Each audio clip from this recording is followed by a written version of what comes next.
Зохиолч соёлын говьяд зүтгэлтэн Санжин Бүрв. Өдрөг үзлийн дуйл. Сайн байна уу ээжээ?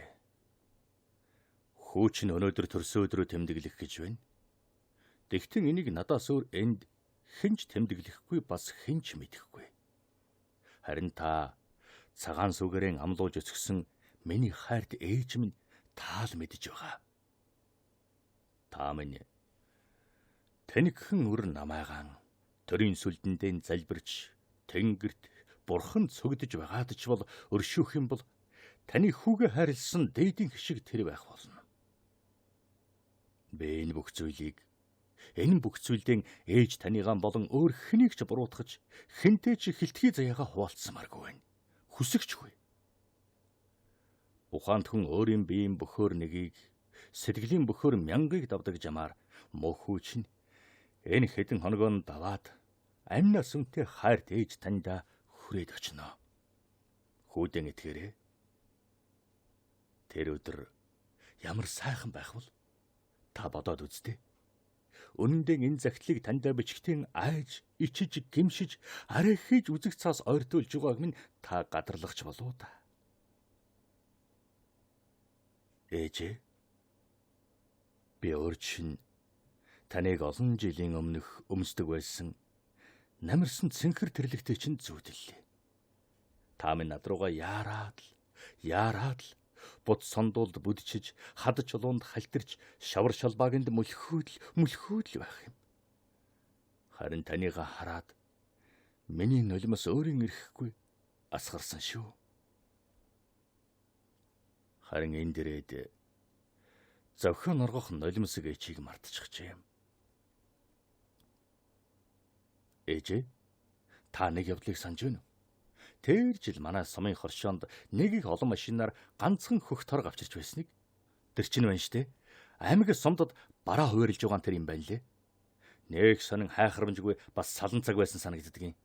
За тэгэхэд өнөө сумынхан маань хүн толгойтой бүхэн өнөө нэг ганц цэнхэр торгоноос хөгшин золоог хуваалцаж аваад л өнөө хөрчин тэрлэг хийлгэж өмсөд л зүгээр нүл цэнхэр тэрлэгтнүүд. Ямар сандан цэнхэр голынхан гэж хож авах вэ? Харин хожим сонсох нэ манай муу зэрэгэлдээ сумын шар торгон дээлтнүүд чинь сур харваачихан гэсэн базаахгүй очтой болсон санагддаг юм.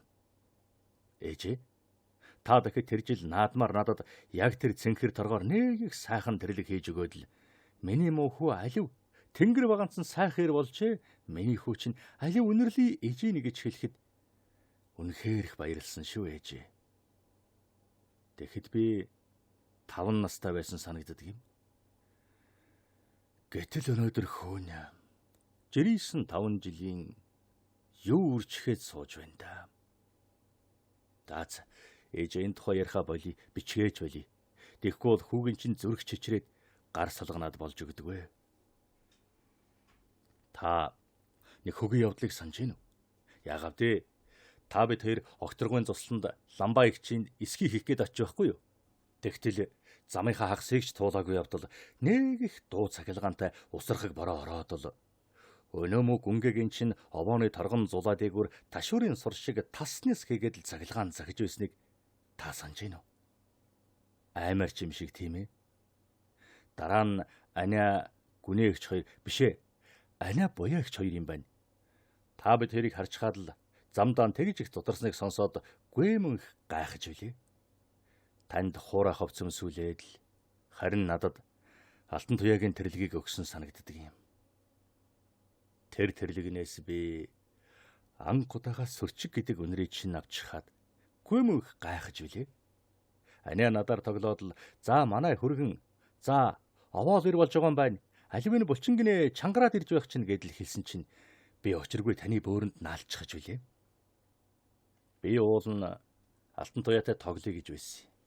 Даанч айжгсан байсан юм чинь яах вэ тийм ээ ээжээ? Алтан туяа маань хомиртон бөхцөг нисэлж тоглоод л аня бас л томоотой хүн шүү. Бас болоогүй ингэж байгаа юм. Миний хөө алтан туяа миний охин чи энэ очиртой суух уу? Гэсэн чинь алтан туяа юу суу? Үгүй наад чи намайг зодчихвол яах юм гэж авдаг юм да. Гэрээр дүүрэн инээдхөөр. Би ч бүр айж ичсэн, намайг шоосон тэд нээлдэж харин эцэст нь гинтхэн дууга авраачдаг юм. Анаа маань хүнээр их тоглодог, хүүхдэр ялангуяа их тоглоно, их шоглоомч хүн байсан санагддаг юм. Гү ямар сандаан томчууд гэрээр дүүрэн байж байхад чинь би ч одоо жаахан хөвгч штэ. Одоо томчуудын хэрэгэлдэг мөнгө аяхта арх өсгнөд, за тэгээд ганц хамрын тамхи ер нь томчуудын хэрэгэлдэг бүх юмыг урд минь тавиад, за миний хүн наатгаасан уу, тэр хамрын тамхинаас тат сайхан нэг найтаанда гэдэл намайг чи бүр хоёр чих улаатлыг хүмүүлдэх хүн байж үлээ. Би ч гэж эцсэн чаавас гэж сүлд нь харин намайг өмөрөөд, за эднэр ч те хизээний хүний оронцгод болдгийм бол доо.